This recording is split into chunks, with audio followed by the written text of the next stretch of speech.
quickly. Settle down.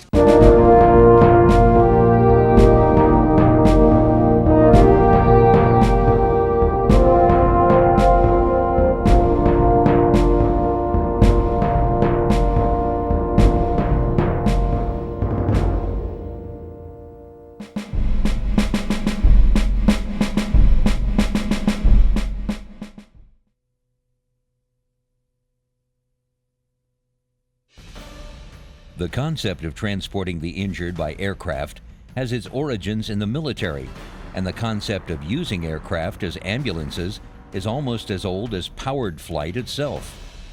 The first documented use of an air ambulance occurred during the Siege of Paris in 1870, when balloons were used to evacuate more than 160 soldiers from the besieged city.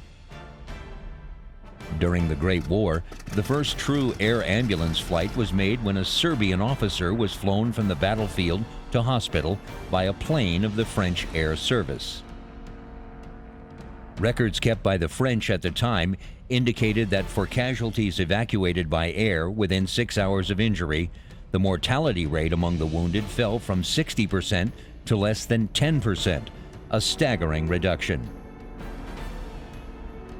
During the First World War, air ambulances were tested by various military organizations. Aircraft were still primitive at the time, with limited capabilities, and the effort received mixed reviews. The first recorded ambulance flight took place in 1917 in Turkey, when a soldier in the Camel Corps who had been shot in the ankle was flown to hospital in a de Havilland DHH within 45 minutes. The exploration of the idea continued, however, and by 1936, an organized military air ambulance service was evacuating wounded from the Spanish Civil War for medical treatment in Nazi Germany. During World War II, helicopters were used for numerous light utility duties such as scouting, and when launched from ships, they searched for convoys or submarines. The first documented medevac by helicopter occurred during the Second World War. In April 1944, a U.S. Army Air Force aircraft with 3 wounded British soldiers on board was forced down in the jungle behind Japanese lines near Malu in Burma. A new U.S. Army Sikorsky YR-4B helicopter, flown by Lieutenant Carter Harmon, could carry only 1 passenger. But over April 25th and 26, 1944, Harmon made 4 return trips to extract everyone.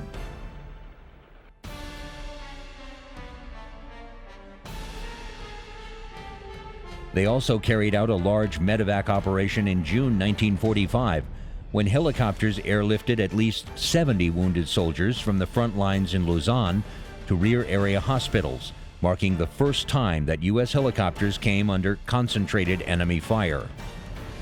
But few helicopters, either German or American, made it into frontline service.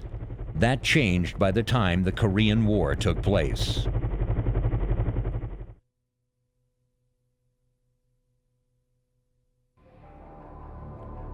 Korea proved the practicality of evacuation by helicopter, direct from combat zones to medical facilities. In a matter of hours, a casualty could be in a long-range transport aircraft, fully staffed with trained medical personnel, for a swift trip to major medical centers in Japan or even the United States. A whole new concept of casualty evacuation was born. 2 helicopters, the Bell 47, designated the H-13 by the military, and the Sikorsky S-51, designated the H-5 by the military, were the primary rescue helicopters in the Korean War. The Sikorsky S-51 helicopters were pressed into service early in the war as aerial ambulances. These helicopters could carry 2 crew members and a wounded soldier. There was so little room in the narrow fuselage for the stretcher that the soldier's legs stuck out the side of the helicopter from the knees down. The history of the Bell 47 began in November 1941, when the somewhat eccentric inventor Arthur Young and his assistant Bartram Kelly persuaded Bell Aircraft Corporation of Buffalo, New York to sponsor the development of a helicopter. Young designated it the Model 30. The craft made its first untethered flight in June 1943. It had a single two-bladed rotor and a small vertical propeller at the tail. In April 1945, the third Model 30 made its flight, demonstrating many of the characteristics that were soon incorporated into the Model 47, which flew on December 8, 1945.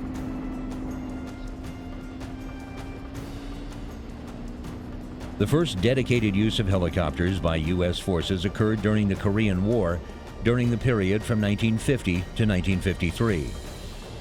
On August 4, 1950, just 1 month after the start of the Korean War, the first Rotary-wing medical evacuation was performed with a bubble-fronted Bell 47. Soon the H-13, which was regularly serving in a light utility and observation role, was converted to a flying ambulance, ferrying wounded troops from the front lines to mobile Army surgical hospitals, MASH, that were often far from the front. The Bell 47H-13 had a two-seat cockpit enclosed by a distinctive plastic bubble. The two-bladed rotor made a chop-chop sound, leading to the nickname Chopper for helicopters. While popularly depicted as simply removing casualties from the battlefield, helicopters also expanded their services to moving critical patients to more advanced hospital ships once initial emergency treatment in field hospitals had occurred. The Army fitted stretchers on both sides of the cockpit, outside of the cockpit, atop the landing skids, so a pilot could carry the wounded soldiers to medical help. They were covered with blankets in a nearly futile effort to maintain body heat and prevent wound contamination. Small plastic bubbles were fitted at the fronts of the stretchers to protect the men's heads. It was a cold and windy ride for the wounded soldiers, but it meant they would be rushed to a team of trained doctors working in a well-equipped hospital room. The alternative was first aid at the battlefield and a long, bumpy ride to a field hospital. However, the limited carrying capacity of these small helicopters and their slow speed were clear drawbacks for military use. It is estimated that more than 20,000 injured soldiers were evacuated by helicopter. The World War II casualty death rate of 4.5 deaths per 100 casualties dropped to 2.5 per 100 casualties during the Korean War. While there were some technological advances in medicine during that period, the improvement is largely attributed to the use of helicopters to evacuate patients to definitive care more quickly. The external litter, however, did not allow for medical care during transport. Because Korea had a relatively fixed battlefront during the second half of the war, MASH units could be located near the front, and the helicopters did not have to fly far or for long periods of time when transporting their wounded.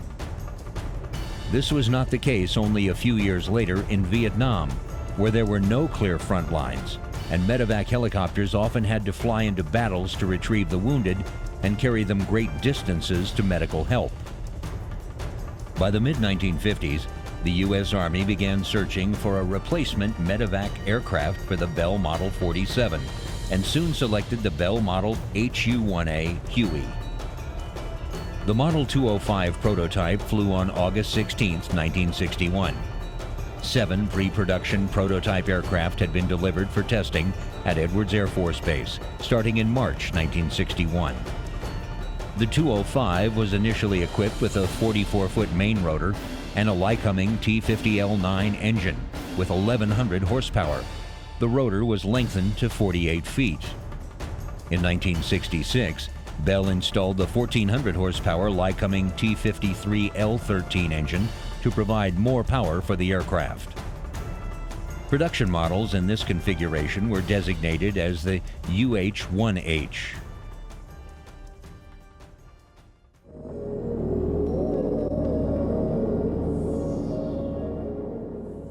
The next major advance in AM transport occurred during the Vietnam War, where the Bell HU-1 helicopter was placed into operation.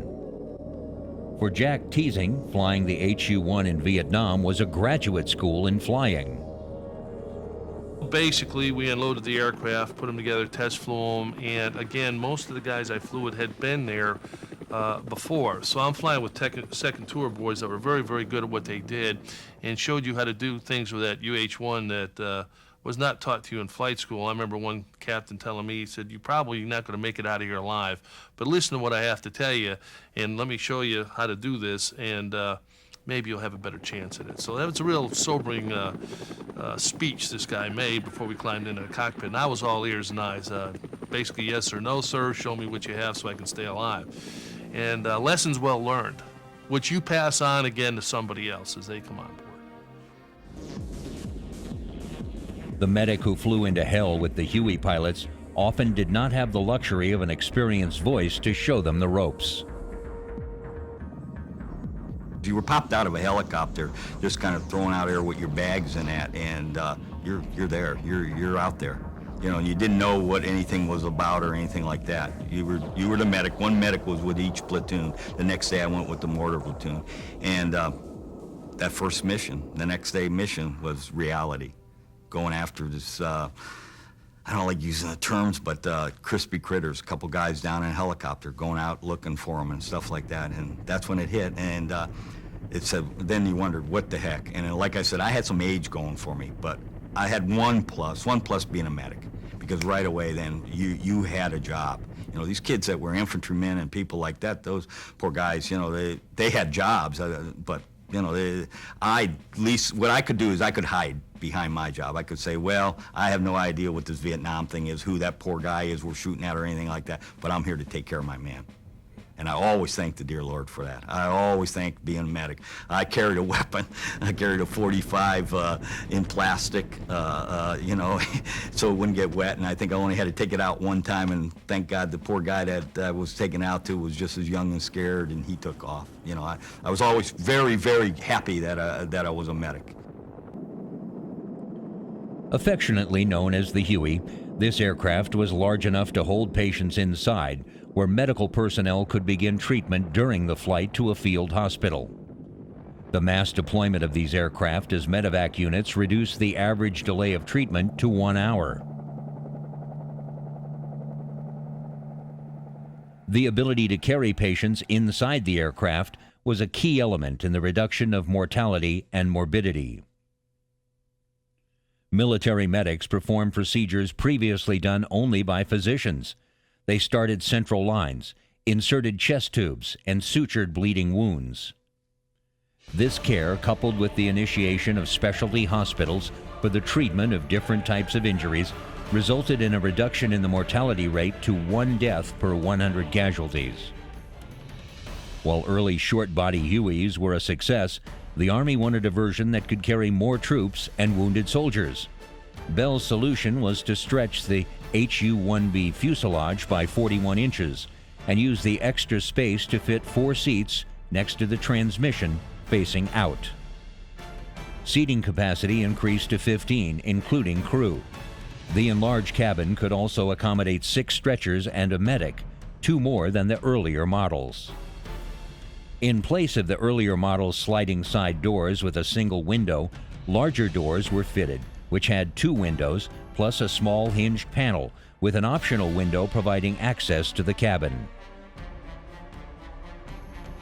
The doors and hinged panels were quickly removable, allowing the Huey to be flown in a doors-off configuration.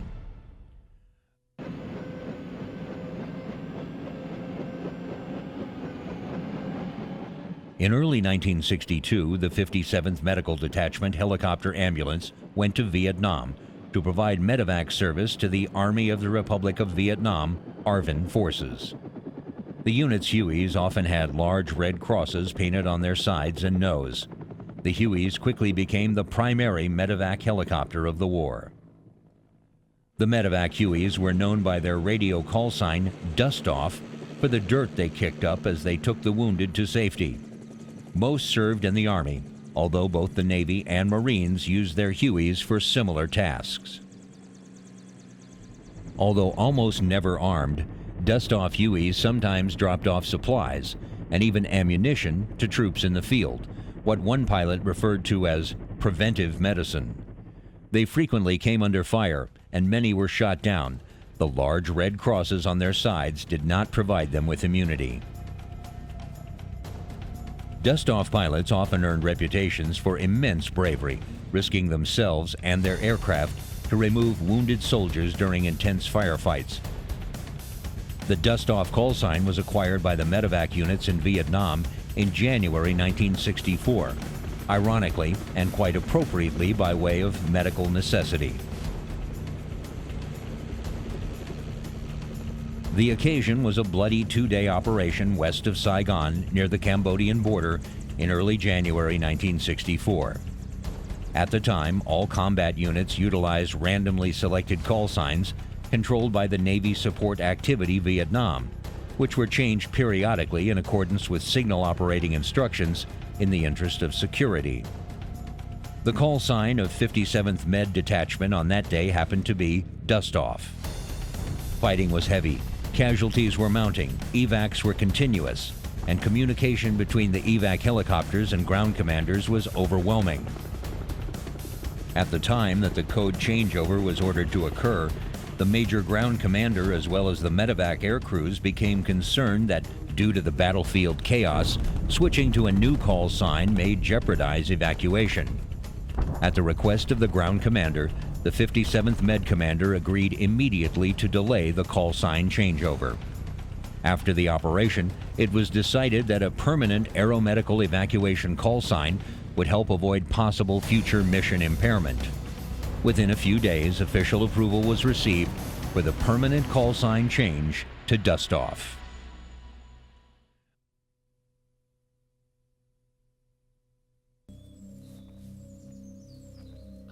The war in Vietnam was fought against the deadly combination of a hostile environment and an elusive enemy. The long, narrow, mountainous country, covered with jungle and brush, crisscrossed by rivers and streams, and drenched by summer and winter monsoons, provided natural hideouts for Viet Cong guerrillas. The battles had no fixed fronts. The adversary knew no fixed rules. To deal with the enemy, our soldiers had first to find him, through the tall grass, across the unspanned rivers, into the dense jungle, constantly facing hidden dangers, a booby trap, a buried mine, a sniper, a sudden ambush. From the moment a soldier was hit, no time was lost before the dust-off call went out. Time has always been an enemy for men wounded in combat. In Vietnam, this race against time was partly won by the helicopter and by advances in treatment. It was the men and women of the medical services that carried the crucial burden in the wounded soldiers' fight for life.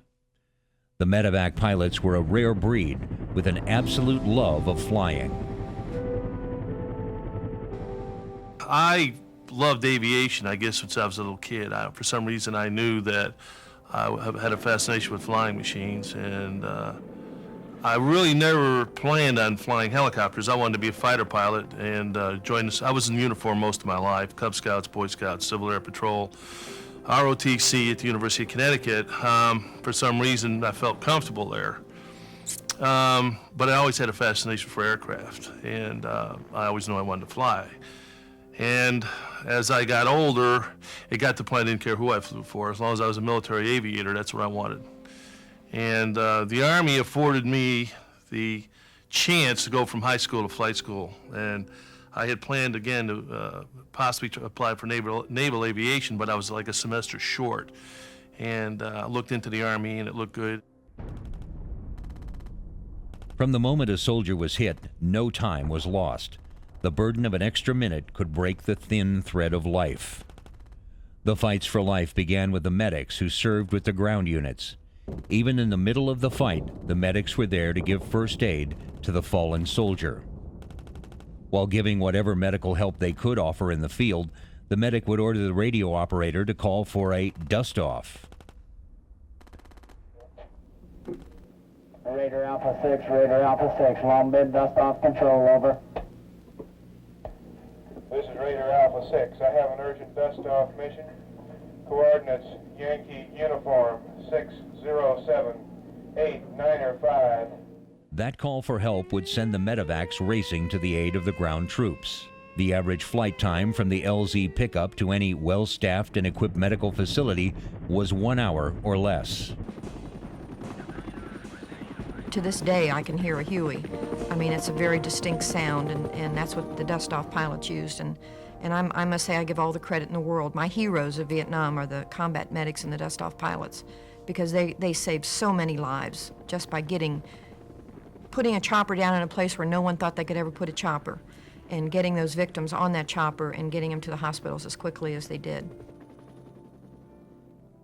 The Medivac helicopters lifted off to beat the clock when a young soldier's life hung in the balance, but they did not go into harm's way alone.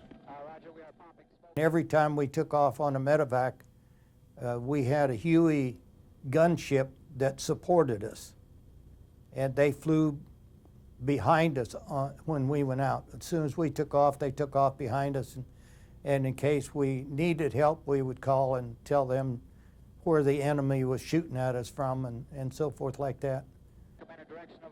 Sometimes the extra firepower was not enough to protect the unarmed dust-off.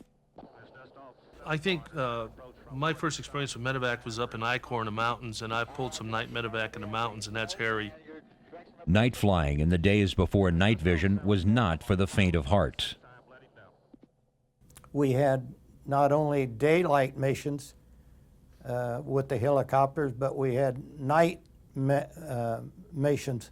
We would fly 2 helicopters at night, Medivac, every night. There'd be 2 helicopters be set aside that would be going out and flying night missions, and they called you any time of the night or day if you were on Medivac. You worked a complete 24-hour shift. Night mountain flying without much illumination, unless you know the area of operation real well, will get you killed because you're flying around mountains and stuff like that. But we had people that were hit. They had a fire base under a mortar attack, and they scrambled myself and another chief warrant officer. And he'd been there before, although I did most of the flying. And we had to go into a saddle between 2 artillery batteries where we had to pick up the wounded. And it was dark, and we landed to a strobe light. Basically what they do is they put a little light that would blink, and you land to that. A night landing at a mountain base under enemy fire was a challenge for even a veteran pilot. For Jack Teasing, this was a very dangerous time to be receiving on-the-job training.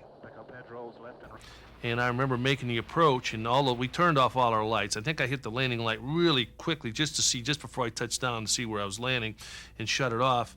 I don't think the mortar attack was up more than a minute, maybe 2, before we went in. And I remember sitting there between the saddle, waiting for them to bring the wounded down, and we were at full RPM thinking they're going to drop one right down on these blades. I mean, I'm not going to make it out of here. I'm just praying they're not going to hit us again. We were getting battled pretty bad, really bad one night. Just soldiers getting killed left and right, and we had helicopters kept coming in. And Ghost Rider was the one guy's name. He didn't care. He wasn't a Medivac, but he was going to come in and he was going to get my people. And he came in 4 different times to come in and get my people. And the last time I was wounded, I didn't know it at the time, and he got hit. The flashing light was certain to draw the attention of enemy gunners. Knowing they saw the landing light come on, and knowing they were reloading the mortar tubes, and I'm thinking, I don't know why I'm doing this for a living, but if I ever get out of this alive, I will go to church every Sunday. And you're making all kinds of pacts with God to see if you can get through this. And all of a sudden you look up, and here they come running down with the stretchers and the guys with the bottles in them, and you put them on board, and you grab a handful of pitch, and you're out of here thinking, oh man, how did I get through this one? Just as the wounded soldier was placed on the Huey, all hell broke loose. The chopper began to lift off. Teasing was lucky, but his co-pilot was not. The bullets came through the cockpit, and I thought they went underneath his chicken plate, and he slumped over on the controls. There was also extensive damage to the ship. Little did I know I had battle damage in the tail rotor section.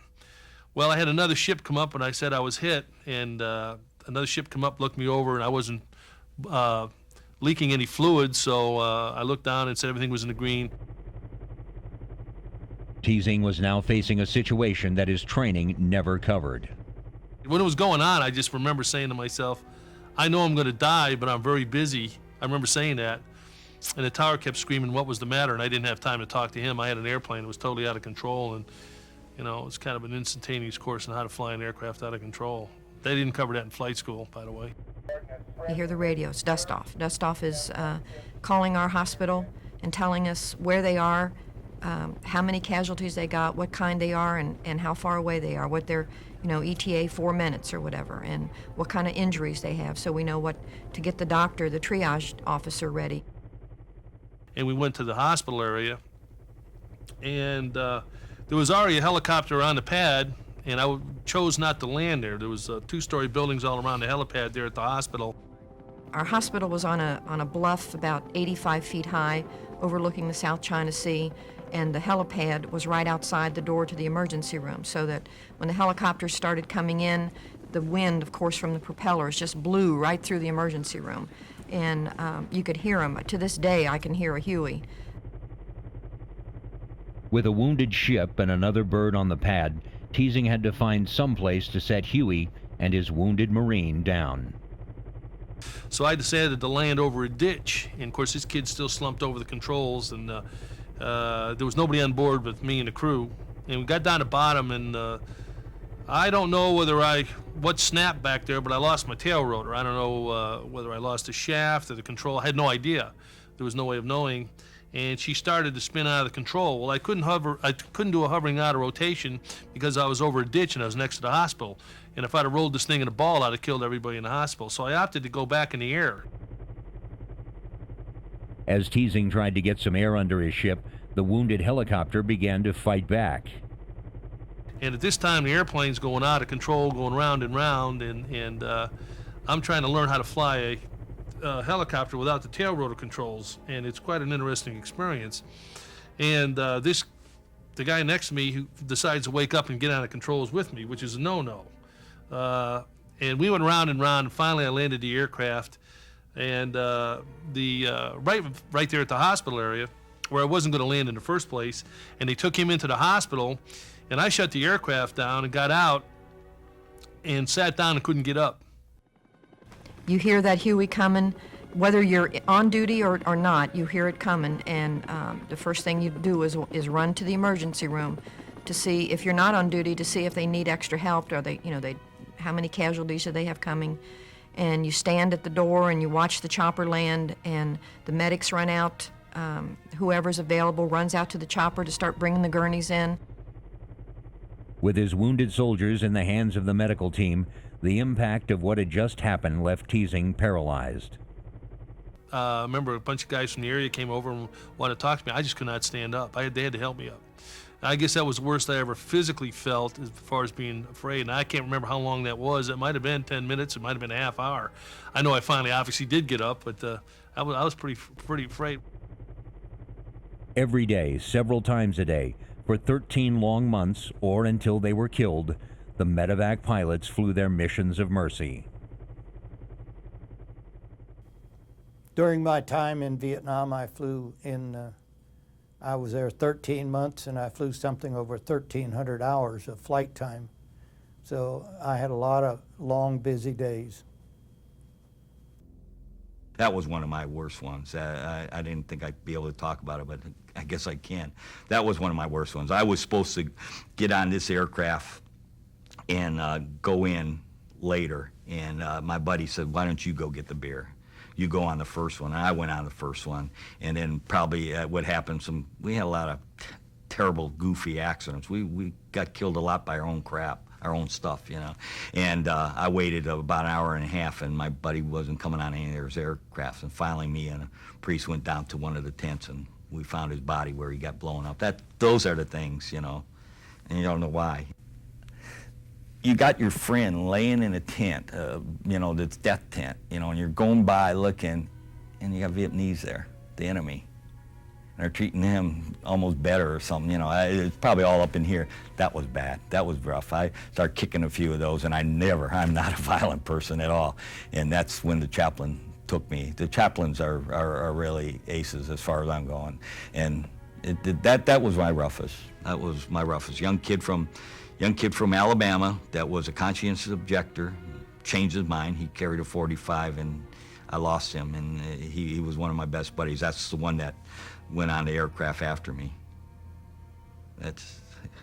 Wasn't easy. But you pop back. You pop back because you got to take care of those others. That's the thing. You had that other. I mean, I don't know what I would have done if I didn't have that job. And then once we got back to the base where we were at, I sat on this little ammo can, crying, thinking that I'm gonna be in trouble, you know, because I was with that aircraft, and I didn't leave my people, but I needed to. This was something I pulled, and then I found out that I was gonna be awarded all this stuff and everything, and that. The wound was the butt wound. And I tell you, there's nothing, the butt wound just doesn't get you. That's one of those Purple Hearts you don't talk a lot when you get hit in the butt. You see other wounded soldiers that are the walking wounded helping another one of their buddies or wanting to carry a litter. They bring them in and they start lining them up, and you just go to the first litter and wait for the triage officer to try to tell you who needs, who's in what category, who needs care, who can, what can we do for whomever. Of course, the worst category was the expectant, and those were the troops that we knew that were going to die no matter what we did for them. And probably the hardest job there was the job of the triage officer. And when a doctor wasn't available to do it, a nurse had to do it. And to make that decision, no matter what we do for this guy, he's going to die. And if we put him over in a litter in the corner and take care of 20 other guys, we can save lives. Rather than taking several hours to take care of one guy that's going to die anyway. And that was the hardest part. That was the part that where you begin to question, what am I here for? What value? What am I doing? If I can't take care of this one person and make a difference, maybe I shouldn't be here. Maybe I can't really make a difference with anybody. Sometimes the greatest service the nurses provided had nothing to do with saving lives. I might be there for 4 or 5 hours, and then all of a sudden another nurse would show up. And we would just sit there at their bedside and hold their hand, talk to them until they died, just so they wouldn't be alone.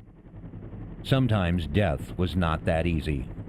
The ones that were very gut-wrenching were the troops that came in on the chopper that were still conscious, that had lost a leg, and they're grabbing you and saying, "Nurse, don't let me die, nurse, don't let me die. Nurse, my leg hurts," and they don't have a leg. And it's trying to deal with them was emotionally as gut-wrenching as staying by the bedside of a troop that was dying. The success of the Hueys meant that grunts who would have died on the battlefield in past wars now made it to the hospitals. But the sight of these twisted and broken bodies left a terrible impression on the medical teams. People ask me today, how did you survive Vietnam? How did you survive the carnage of every day? Every day was a mass casualty. Every day it was one body after another that had bits and pieces blown apart or major parts missing. And I tell people to this day, the only way I can survive was just to turn myself off.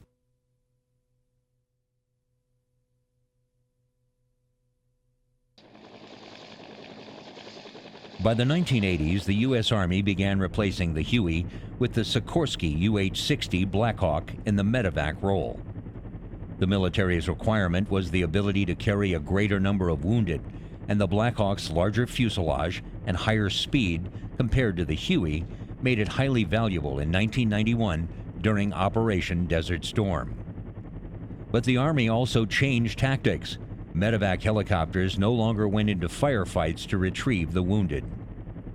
Instead, wounded soldiers were retrieved either by the helicopters that brought them to the front or by dedicated search and rescue craft. They were then taken to a staging area where the most seriously wounded soldiers were evacuated by Medivac helicopters to field hospitals. When an urgent mission drops, we know that somebody's life is in danger, or it's life, limb, or eyesight that we're trying to save. So the quicker we get out of here and on scene, the quicker we can get the medical attention to and get them back here. The whole point of Medivac is rapid movement of the patient from the point of injury to a higher level of care. My job is to maintain the patient while we've got him, while we get him to that higher level of care. And if I can do it, try to improve his situation some. This job comes with a lot of satisfaction. You know that your job is directly supporting the soldiers on the ground, and you're getting them out of pretty much helping them on the worst day of their lives, make sure they get to make it back home to their families. Operation Iraqi Freedom was perhaps the last military campaign that will ever utilize the services of a mobile Army surgical hospital.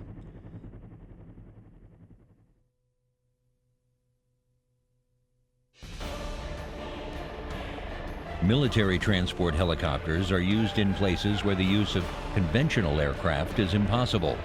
The landing possibilities of helicopters are almost unlimited, and where landing is impossible, for example, densely packed jungle, the ability of the helicopter to hover allows troops to deploy by abseiling and roping. Transport helicopters are operated in assault, medium, and heavy classes. Air assault helicopters are usually the smallest of the transport types and designed to move an infantry section and their equipment. Helicopters in the assault role are generally armed for self-protection, both in transit and for suppression of the landing zone. This armament may be in the form of door gunners, or the modifications of the helicopter with stub wings and pylons for the carriage of missiles and rocket pods. Medium transport helicopters are generally capable of moving up a platoon of infantry and being able to transport towed artillery or light vehicles, either internally or as underslung rolls. Unlike the assault helicopter, they are usually not expected to land directly in a contested landing zone, but are used to reinforce and resupply landing zones taken by the initial assault wave.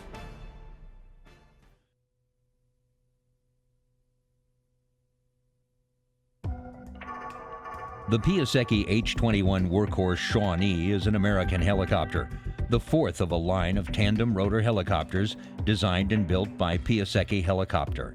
Commonly called the Flying Banana, it was a multi-mission helicopter utilizing wheels, skis, or floats.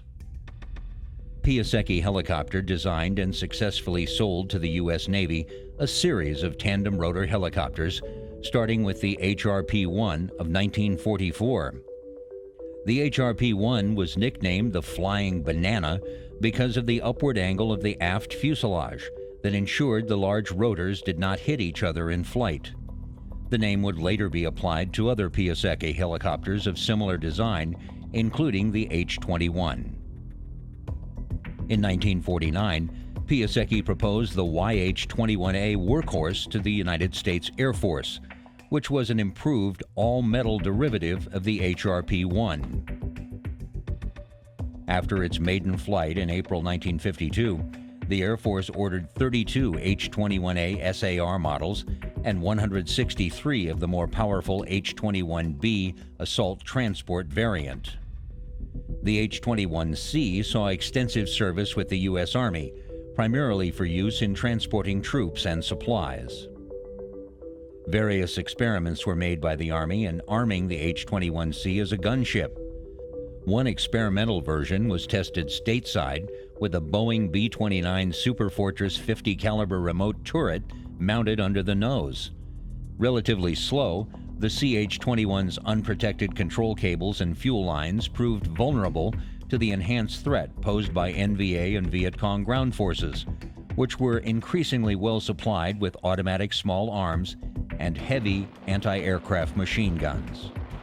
The shooting down of a CH-21 Shawnee near the Laotian-Vietnamese border with the death of 4 Army aviators in July 1962 were the U.S. Army's first Vietnam casualties. Despite these events, the Shawnee continued in service as the U.S. Army's helicopter workhorse in Vietnam until 1964, when it was replaced with the UH-1 Huey. In 1965, the CH-47 Chinook was deployed to Vietnam, and later that year, most CH-21 helicopters were withdrawn from active inventory in the U.S. Army and Air Force.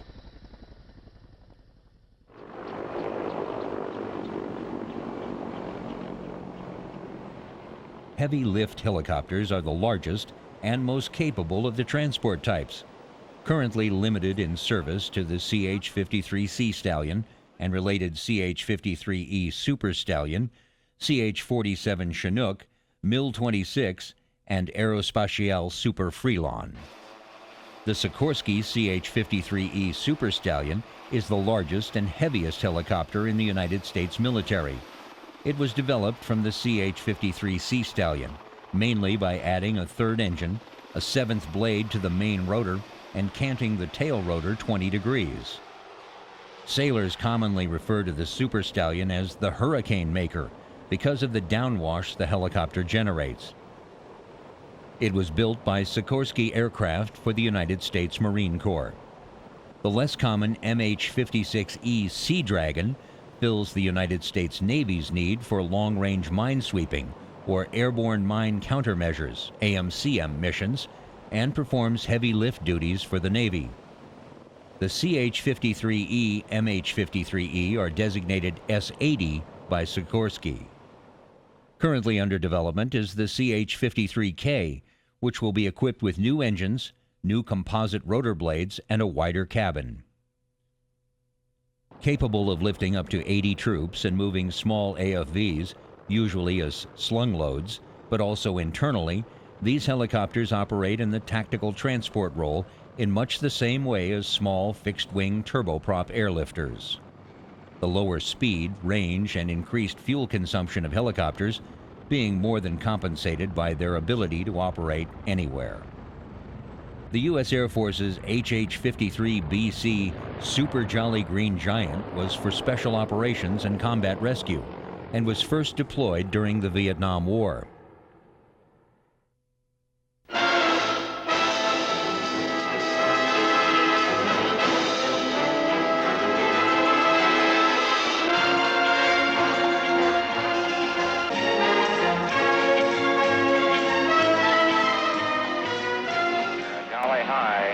About a half mile away from the survivor right now. Let down and head due east. Let down, head. We're going down as fast as we can go. This thing won't go any faster. Okay, for it. That's the boy. Sandy, hey, you guys, keep it open. Keep your eyes open. Northwest to the high cars. Okay, gang, keep it moving. Sandy 02, check my instruments. Is everything okay? Sandy 02, copies. Roger, copy. Everything's looking fine. 03, you're straight ahead, about 400 meters. Okay, Jelly, straight ahead. Heading 3, vectoring you. Straight ahead on the top of the ridge line. Go ahead. I got him. Below the train. Okay, we got the smoke. Right, babe. Go get him. Okay, just stand by, babe. We're coming in to get you. Stand by. Keep going, Jelly. How you feeling down there? Any bad guys or anything in the area? Did you see anything on your way down that might give us a big handle on getting you up?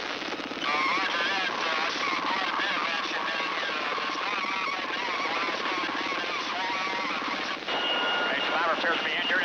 We'll put a PJ on. I'm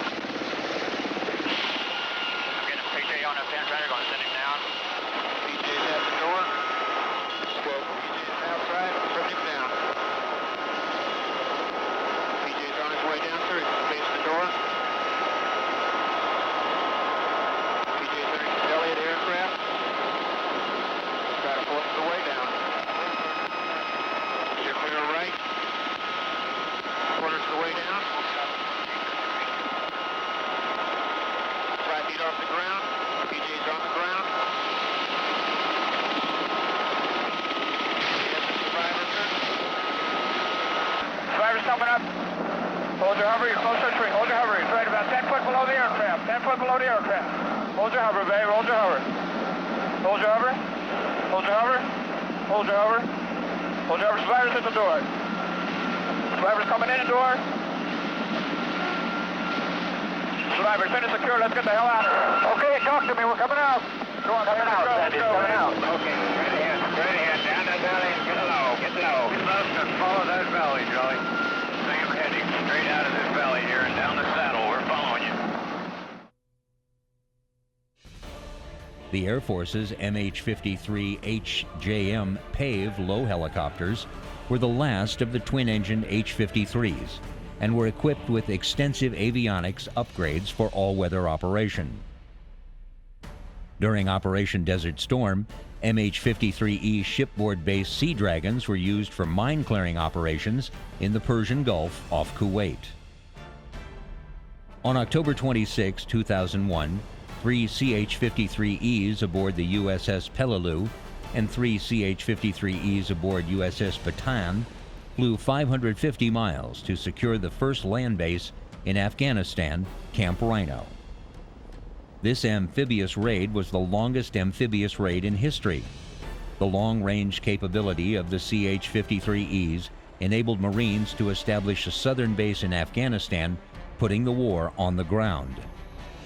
Super Stallions again played a major role in the 2003 invasion of Iraq. They were critical to moving supplies and ammunition to the most forward Marine units, and also assisted in moving casualties back to the rear for follow-up care.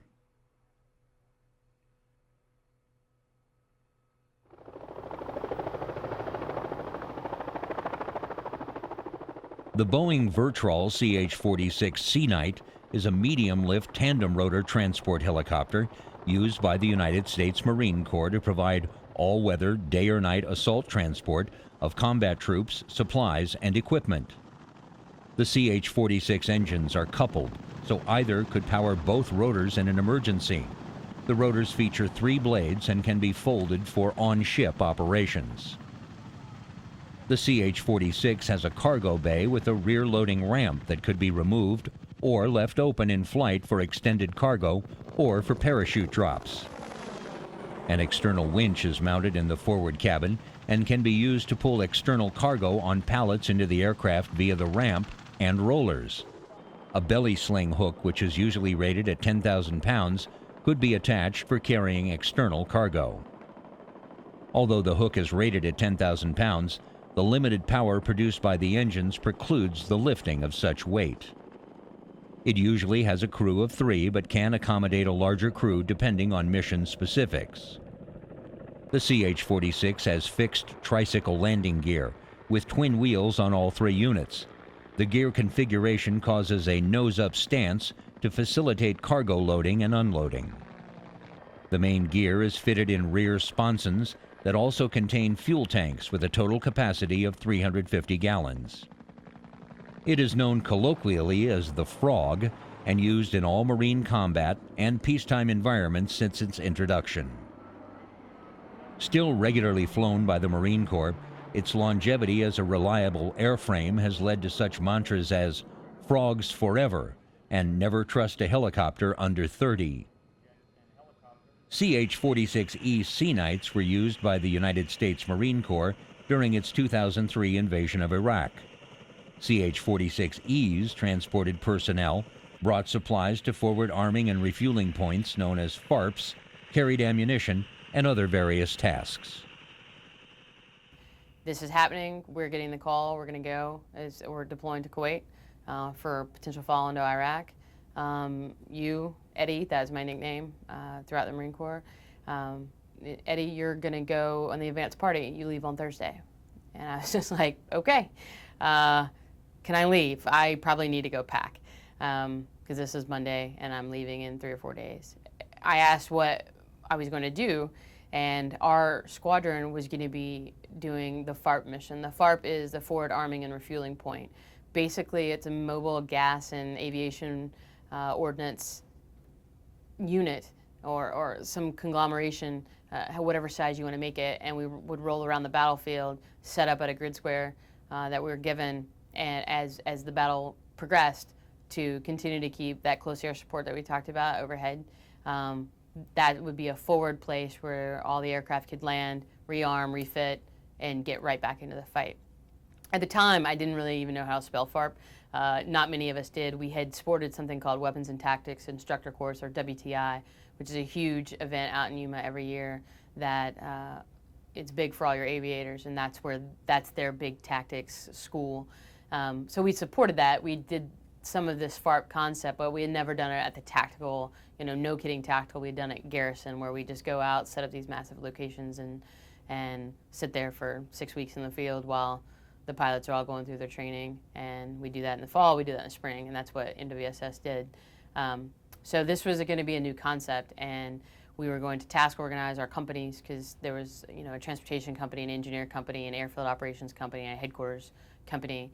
We were going to take the 4 of those companies, throw it all in a hat, shake it up, pop out units, and the company commanders would still have company command, but you would each be a different FARP team. So we had a lot of work to do.